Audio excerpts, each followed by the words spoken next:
My dear brothers and sisters in Christ. A few days ago, I was watching two people bargaining in a marketplace. One wanted to pay less.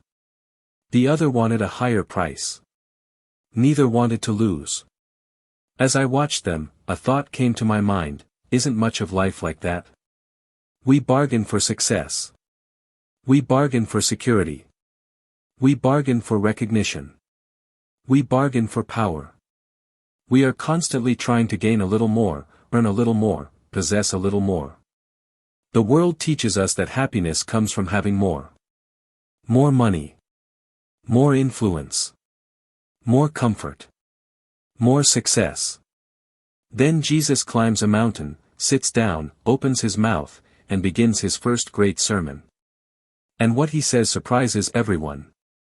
The world says, "Blessed are the rich. Blessed are the powerful. Blessed are the successful. Blessed are those who always win." But Jesus says, "Blessed are the poor in spirit. Blessed are those who mourn. Blessed are the meek. Blessed are those who are persecuted." It seems upside down. Yet perhaps the problem is not with Jesus' teaching. Perhaps the problem is with the world's definition of happiness. Today Jesus places before us two economies. The economy of the world and the economy of heaven. The economy of the world says, get more. Keep more. Control more. Win more. The economy of Christ says, trust more. Love more. Give more. Serve more. The Beatitudes are the constitution of this new kingdom. They describe the kind of people who belong to God's kingdom. One beautiful way of understanding the Beatitudes is to see them as a journey of discipleship. The journey begins when we become poor in spirit. To be poor in spirit does not mean having low self-esteem. It means recognizing that we cannot save ourselves. It means standing before God with empty hands. We bring nothing except our need for His mercy. We acknowledge that every blessing, every grace, every breath is a gift from God. The world says, depend on yourself. Jesus says, depend on God. That is the first step into the kingdom. When we recognize our need for God, we begin to see our own brokenness and the brokenness of the world. That leads us to mourning. We mourn our sins. We mourn injustice. We mourn the suffering we see around us. We mourn the distance between what God desires and what the world often becomes. Some among us may be mourning today. Perhaps the loss of a loved one. Perhaps a broken relationship. Perhaps a disappointment that nobody else knows about. Jesus does not say, ignore your grief. He does not say, pretend everything is fine. Instead, he says, blessed are those who mourn, for they shall be comforted. Notice that Jesus does not call suffering good. The blessing is not the suffering. The blessing is God's presence within the suffering. The promise is not that we will never cry. The promise is that God will never abandon us in our tears. Jesus himself wept at the tomb of Lazarus. He wept over Jerusalem. He understands human sorrow. Many people think that if they were better Christians, they would not suffer. But the Bible teaches otherwise. The prophets suffered. The apostles suffered. The saints suffered. Even Jesus suffered. Trials are not necessarily signs that God has abandoned us. Sometimes they become the very place where we encounter Him most deeply. From mourning comes meekness. The world often mistakes meekness for weakness. But meekness is not weakness. Meekness is strength surrendered to God. It is the humility that says, Lord, not my will, but yours be done. The meek no longer need to control every situation. They trust that God is leading them. Then comes a hunger and thirst for righteousness.